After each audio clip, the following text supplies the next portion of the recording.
sebagai. Nah, yang mungkin saya tanyakan ke Mas itu, hal apa yang menarik di wayang, khususnya mungkin wayang kulit atau wayang golek, terus kendalanya apa itu sebetulnya?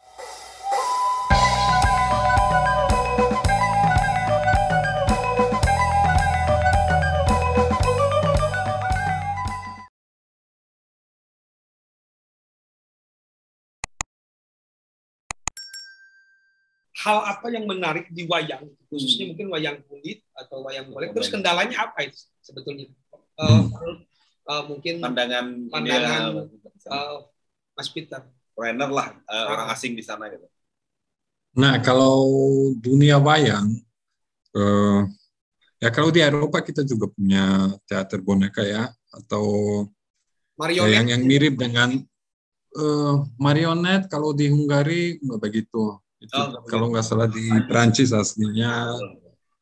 Nah, kalau di Hungari bonekanya mirip-mirip seperti wayang golek.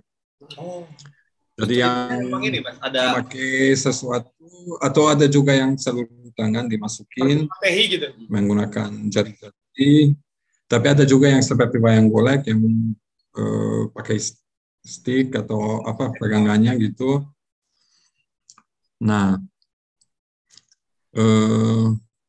tapi wayang kulit ya memang berbeda karena itu bayangan ya. Bayangan. Nah, tapi kalau pertunjukannya yang menarik sekali itu betapa apa namanya? Jadi pertunjukan wayang punya apa namanya? Jiwa, kekuatan atau daya tarik ya untuk ke minat penonton. Jadi banyak sekali orang kumpul dan menonton wayang.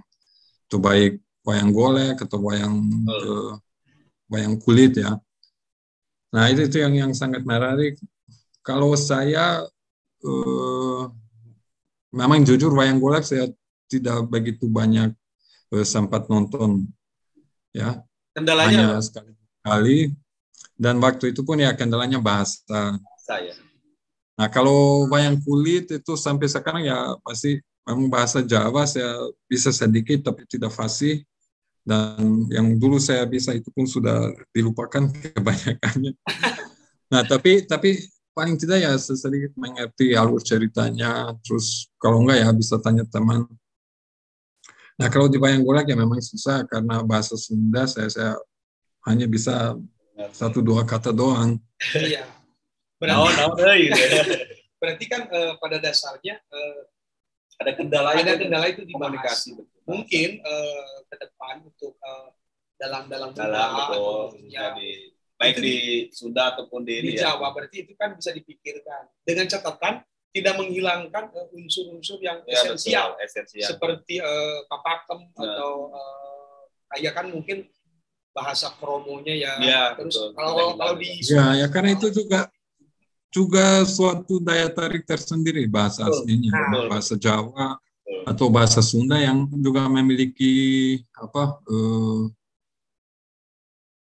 daya tarik tersendiri dan punya ya. Kalau saya misalnya walaupun saya tidak paham tapi saya menikmati. Betul. Dari segi bunyi saya menikmati bahasa aslinya. Nah, ketika itu dipindahkan, misalnya saya pernah nonton wayang orang yang pakai bahasa Indonesia atau pernah juga 1-2 kali lihat wayang kulit yang pakai bahasa Indonesia, rasanya ada yang kurang. Kalau kita bandingkan dengan yang pakai bahasa aslinya ya, bahasa Jawa atau bahasa Sunda. Nah, memang untuk memahami cerita ya lebih baik kalau pakai bahasa setempat atau bahasa yang bisa dipahami. Misalnya kalau di Eropa pakai bahasa entah Inggris atau mana, tapi ya itu jadi kekurangan ada sesuatu yang berkurang dan itu memiliki nilai tersendiri juga. Nah, mungkin ini salah satu contoh yang saya pernah lihat, misalnya di Solo ada seorang dalang namanya Ki Purbo Asmoro. Nah, beliau terkadang pakai seorang penerjemah. Ada namanya Mbak Kici, orang Amerika yang suka menerjemahkan secara langsung, terus ada running text. Nah, mungkin itu. Nah, jadi misalnya ada layar sendiri atau misalnya kalau di teater ada running text, ya atau pakai layar tersendiri untuk terjemahan. Atau misalnya kemarin-kemarin, tahun-tahun kemarin pas pandemi, kan kebanyakan pertunjukan juga pindah online kan. Iya. Nah, kalau di situ kan lebih gampang di YouTube. Kadang-kadang kalau misalnya kangen, ya nonton wayang kulit di YouTube gitu. Iya. Ini jadi hal yang menarik tuh gitu, Mas. Jadi berarti kita selaku baik itu pelaku ataupun penggiat ya, jadi kita bisa berkaca dari sana. Jadi untuk memperluas ini, karena wayang kan sekarang udah agak cuma Indonesia ya, dengan adanya UNESCO berarti yang ini tuh warisan heritage dunia gitu guys. Jadi berarti kita tarikan itu berpeluang besar. Makanya jika kita tadi Mas Peter memang ada ciri khas, ada apa ya, ada sesuatu yang memang menarik ketika memakai bahasa itu. Apakah pilihannya pakai tadi Kipurbo Asmoro dengan satu penerjemah, atau mungkin bisa saja dengan tidak menghilangkan unsur-unsur esensial seperti 12 yang tadi, dengan catatan kalau dialek kan itu sifatnya free, ya, bebas kalau untuk dialog. Tapi Amardawa lagu tetap dipakai. Misalkan Bima nadanya di sini, Arjuna nadanya. Walaupun itu mungkin bisa pakai bahasa Inggris atau bahasa Jerman atau apa, ya, tapi dengan catatan nilai esensialnya yang Amardawa lagunya kita tetap bisa. Ini nggak dicontohkan contoh? Nah, Amardawa lagu itu kan ada yang di Antawacana, ada juga yang di semacam, kalau di kita namanya kakawen, ya. Kakawen atau mungkin kalau di Jawa itu mungkin bisa suluk atau macam ya. Kalau di kita ada kakawen juga ada rengga. Mungkin saya bisa contohkan untuk kakawen ini aja. Pagedongan untuk peralihan adegan. Ini yang kita pakai raras yang pelog, Mas, ya, yang pelog. Gedong ngelor tebeh kidul panung wene inten mulia kadia masti nawur lawan. Itu yang itu. Yang ada spell. Tapi ngomong-ngomong kan Mas Peter dulu pernah di Karawi. 5 tahun ya. Iya loh, 5 tahun. Mungkin masih ada yang terngiang kayak mencopat atau apa itu. Mungkin kita boleh dengar. Nanti kalau saya sekarang nyanyi mungkin apa yang nonton pada lari. Mungkin laptop saya pecah ya, Mas. Iya, speakernya pecah itu.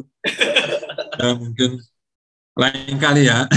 Siap. Oke. Udah lama nggak pernah latih vokal. Ya. Nanti rusak kita suara saya. Oke. Malu. Sorry. Oke. Jadi mungkin sangat menarik sekali ya dengan adanya. Ternyata jadi budaya ataupun kesenian kita itu bukan hanya disukai oleh negeri kita sendiri, ternyata di luar juga lebih suka. Jauh-jauh lah Mas Peter rela untuk terus kan budaya itu. Nah, misalnya sekarang kan gamelan mendapat pengakuan dari UNESCO ya. Sebagai apa? Itu saya sendiri yang ikut ya kan Kang Sandi kan juga ikut ngurus itu kan. Iya. Nah kalau di Eropa itu kalau salah, tapi aku nggak mau ngomong berapa negara, tapi hampir semua negara di Eropa pasti ada kelompok gamelan. Hampir semua. Ya, misalnya di Eropa hampir semua. Terus belum lagi di Inggris itu banyak sekali. Kalau di Inggris katanya tiap universitas yang ada jurusan musik itu pasti punya gamelan. Wow. Ya. Terus juga gamelan itu juga masuk sebagai masuk ke kurikulum sekolah dasar untuk belajar musik. Nah itu ya tergantung ada fasilitas sekolahnya atau enggak. Nah, atau juga pernah dipakai untuk program di penjara-penjara di Inggris. Penjara-penjara malah ada. Untuk rehabilitasi kepada para tahanan. Ya, karena misalnya gamelan memiliki makna sosial juga dan prakteknya ya. Jadi kita harus saling mendengar, harus saling respon. Jadi itu secara tidak langsung juga apa namanya mempraktekkan bagaimana kita merespon dan memperhatikan lingkungan.